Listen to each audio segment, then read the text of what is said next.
So here's what the screen is going to look like after you clean it.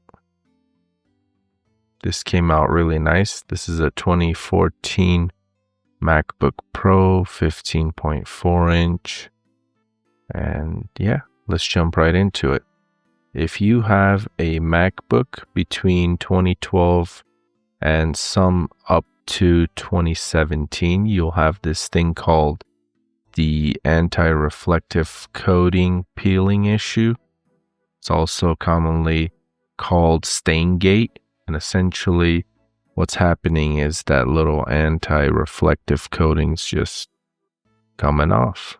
And to fix this, you want to remove the remainder, and to do this, I just use Lysol wipes.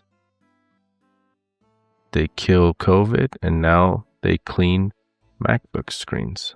So just apply a small amount of pressure and go on circular motions.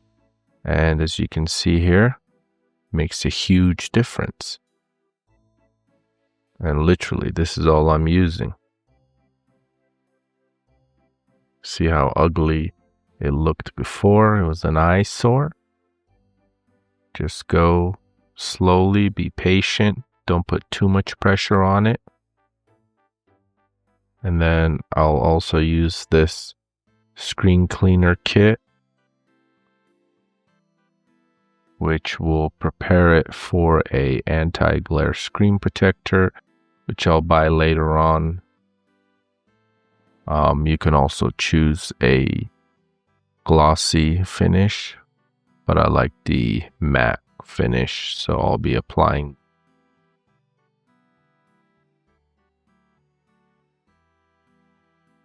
I'm gonna go ahead, boot it up, and here is the final product.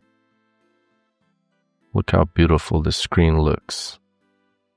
It's like brand new again.